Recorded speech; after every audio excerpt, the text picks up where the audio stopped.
In a fancy hotel in France, the receptionist is horrified to see Louis arrive. Since he's the son of the company president, he thinks he can do whatever he wants without consequences. Louis is spoiled, rude, selfish, and wastes his father's money in frivolity. He brings a big group of friends and even a panther to the hotel room, where they proceed to party late into the night, annoying other guests with the noise and breaking things in the room.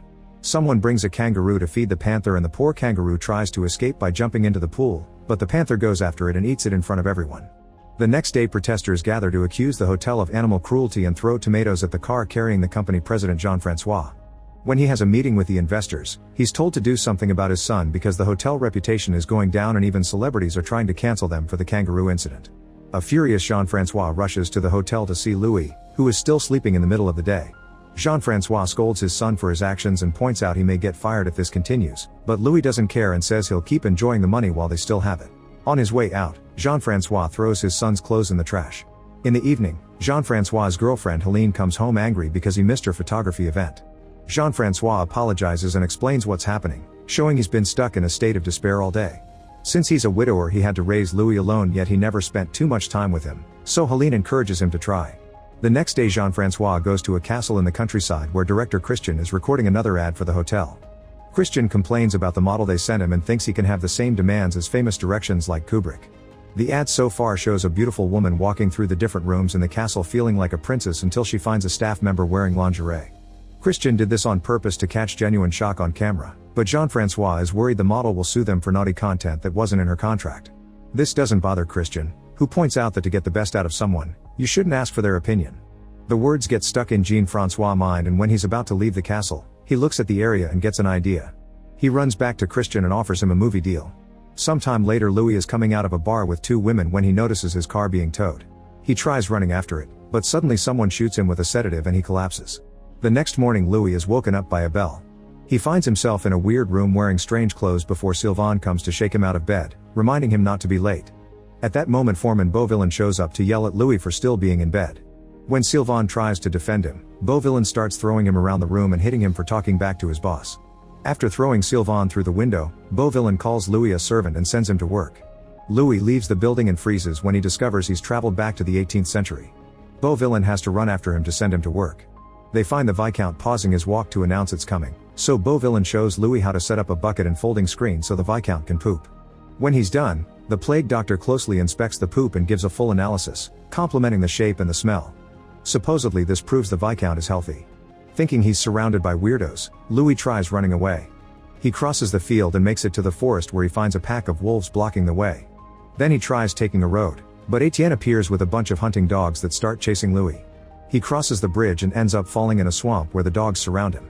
Louis begs for mercy, however Etienne throws him on the ground and points a spear at him.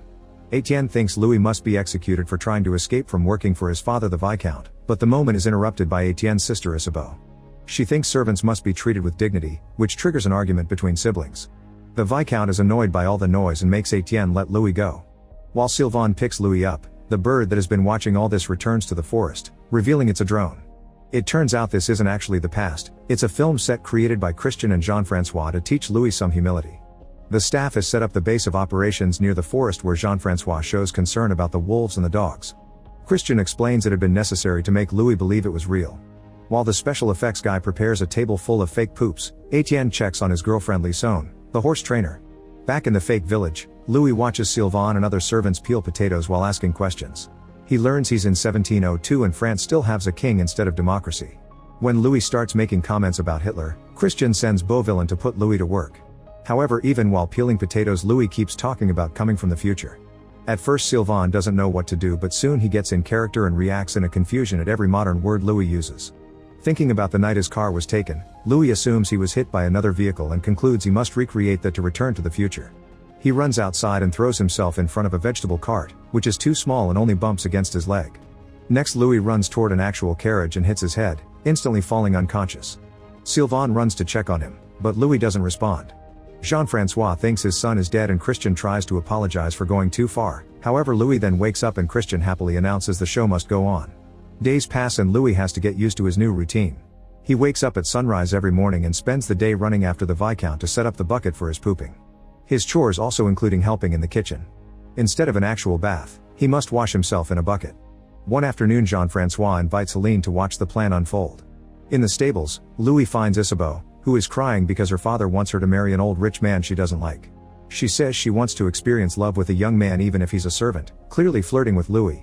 However, Louis thinks she's lucky because she can marry the old rich man and wait for him to die soon, then she'll get all the money and do whatever she wants.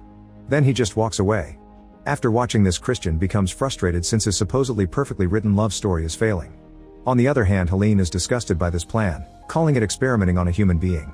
Back to Isabeau, she tries to get on her horse but the animal starts freaking out. Louis watches this but does nothing to help, saying he doesn't know anything about horses. Lison arrives to help and her skirt accidentally goes up, revealing she's wearing a thong. When Louis notices, he runs to Lison and tackles her to the ground, trying to check under her skirt to confirm it was real. However, when he manages to open her legs, he's shocked to see she's wearing no underwear. Lison kicks him off before turning around to smoothly hide the thong she just took off. While Christian angrily yells at the staff for the wardrobe mistake, Helene scolds Jean-Francois for treating Louis like an object that can be forced into change and announces she's leaving. However, Jean-Francois makes her stay when he discovers that Louis is looking for Lison to apologize. The staff rushes to get Lison ready, ignoring her protests when she points out she's a horse trainer and not an actress. Louis knocks on her door and the staff makes her wait a few seconds before opening so he can suffer through his guilt. As soon as she goes out, Louis apologizes for the incident, and Lison responds that him touching her means they must get married. Louis almost freaks out but Lison clarifies it was a joke and leaves. Seeing Louis being thoughtful on the screen, Christian announces the experiment is a success and even Helene is a bit impressed. During lunch, Christian and Jean-Francois explain to Helene their plan to make Louis fall in love with Isabeau so he can start a better life. Helene thinks they're idiots because Louis clearly likes Lison, but her ideas are ignored. Sometime later, Sylvain drags Louis to a traditional festival in the forest. Louis hates the old-style music and teaches the band to play a modern song. Then he convinces everyone to get in a conga line. Jean-Francois gets emotional because this matches a moment from a birthday party Louis had as a kid. Isabeau attends the festival as well and asks Louis to teach her how to have fun before she gets stuck in an unwanted marriage forever, but Louis ignores her and goes looking for Lison instead. Helene points out she was right about Louis' feelings, yet Christian refuses to give up. Sylvain is sent to tell Louis that Lison is at the river, however he finds Isabeau pretending to drown.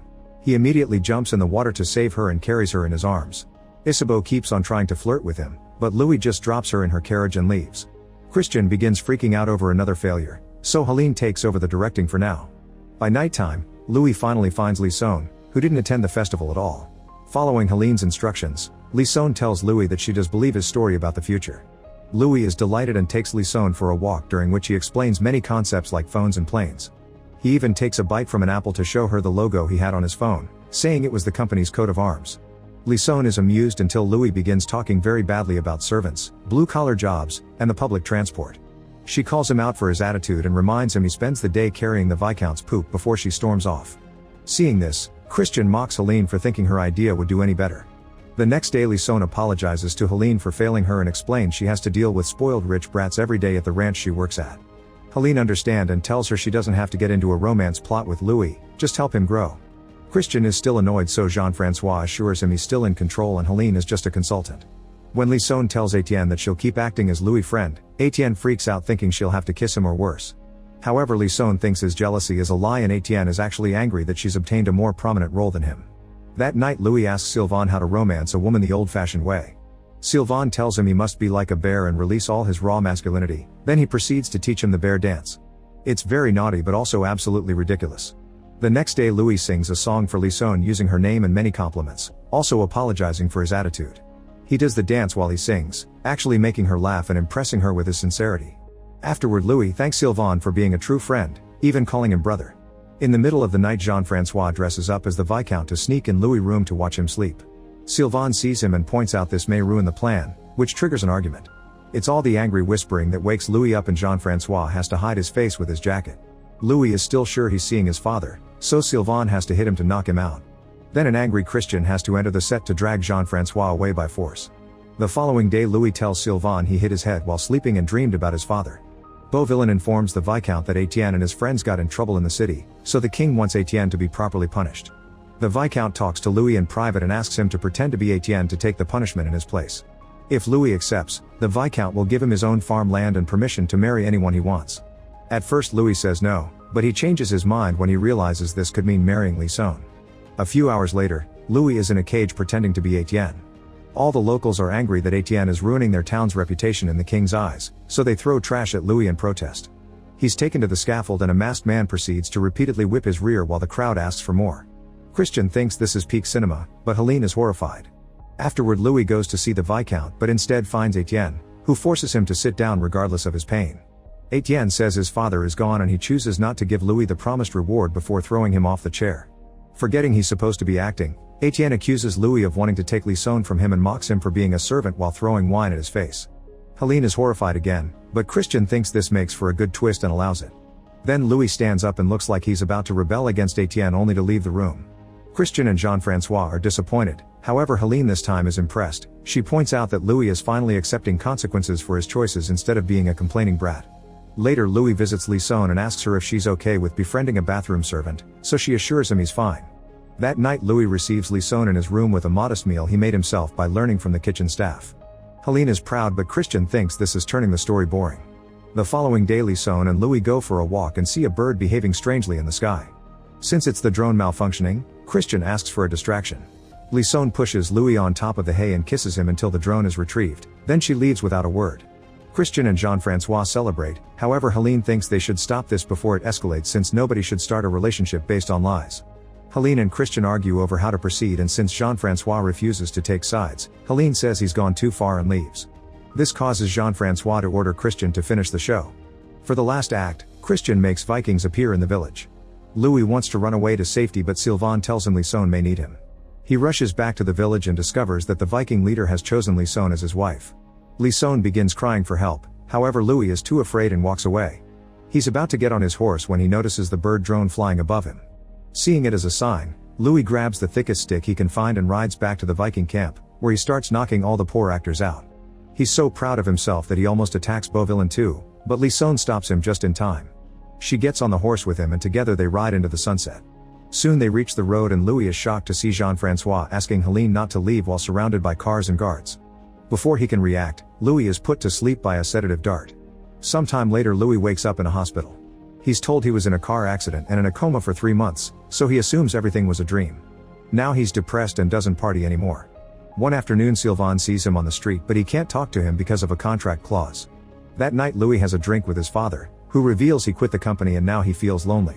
Louis tells him all about his dream and how it felt so real, asking his father to believe in Helene. Moved by such a strong love, Jean-Francois decides to tell Louis the truth. In the morning, Jean-Francois takes Louis to the ranch where Lisson works. The couple reunites and rides into the sunset again to share a kiss. Meanwhile Jean-Francois visits Helene to try to repair their relationship. Sometime later Christian begins a new business by putting rich kids in historical sets to teach them a lesson. Make sure to subscribe and turn on notifications so you can watch more videos like this. Thanks for watching.